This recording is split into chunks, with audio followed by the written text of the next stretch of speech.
Good evening and welcome to the real world.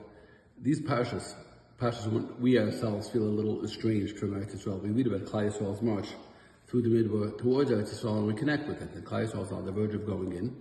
We know that the Bnei Gad, the Bnei Ruvain, and half of Shephet Menashe said they want to stay back. They want to stay in Chutz La'aretz. They're not ready to go in. Of course, they'll help with the war effort and the campaign to conquer Eretz Yisrael, but they're not planning to go because Miknei Rav, Bnei Gad, Bnei Ruvain, they had a lot of cattle. There's a vart that they say over by Polish Hasidim. The Kotzker Rebbe would say over from his Rebbe, from the Rebbe of Sruly, Miknei Rav means they had a kinyan, an acquisition. Rav in their Rebbe. They didn't want to leave their Rebbe. Moshe Rabbeinu was the Rebbe. Moshe Rabbeinu was buried in Chutz La'aretz. He didn't go over Eivei Yad. They didn't go to Eretz Yisrael. They didn't want to leave him. They had to be with their Rebbe. So they were very, very davak. They were very connected to their Rebbe. They didn't want to leave. There are people who go to Kibbutz Tzaddikim, they feel connection with the Torah of a tzaddik, and they live with the essence of that tzaddik, and they're unable to tear themselves away. A lot of people do that even today. So they felt that that's where they want to be. Miknei Rav, he teaches, a kinyan in the Rebbe. Okay. The Melamed said this over one day in Cheder in Poland, and a child in the class asked the question. He said, the Mars Moshe Rabbeinu upset at them. If they were saying, we want to have a kinyan in the Rebbe, we want to be connected to the Rebbe, which was you, Moshe Rabbeinu, why do we see that Moshe Rabbeinu? We see in the Parsha, Moshe Rabbeinu was not happy, he was displeased with what they wanted. The Rebbe liked the question. On Friday, this boy would go home and learn with his father. His father was the Ger Rebbe, the Amos, and the boy who would later become the Bnei Menachem, little Pinchas Menachem, told his father this question.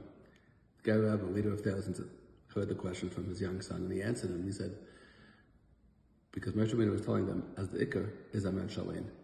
Rebbes are very nice. It's very, very nice to plug in your spiritual life to another person's work. But the main thing that Hashem wants is you, yourself. It's very nice to have a Rebbe. It's very nice to identify with the Hasidus. It's very nice to have a Messiah. It's very nice to be connected to other Yidden. But the main thing is you. The Rebbe didn't put you in this world to plug yourself into somebody else's kever, sefer, birthplace, name, title, and say, that's who I am. What are you? And I once read an article years ago, and a woman was writing, she had married into a very wealthy family. And for their 10th anniversary, her husband did something special. The family had certain jewels, certain diamonds, and certain stones that went on as heirlooms in the family. And when the 10th anniversary, he went to his father and he begged him, he wants one of those stones to give over to his wife. It would mean a lot to her. She's part of the family, and the father gave it to him. And he gave it to her, she felt sad. So he said, why do you feel sad? So I don't know if she told it to him, but this is what she writes, that there was a neighbor whose husband worked very, very hard. And they were also she was friendly with her, and they were also having a 10th anniversary. And he bought his wife a watch, and the watch cost $500. And the wife said, how did he get $500? He had no money, he worked long hours. She said that he gave up, there was a lunch break at the factory where he worked, there was a lunch break of half an hour.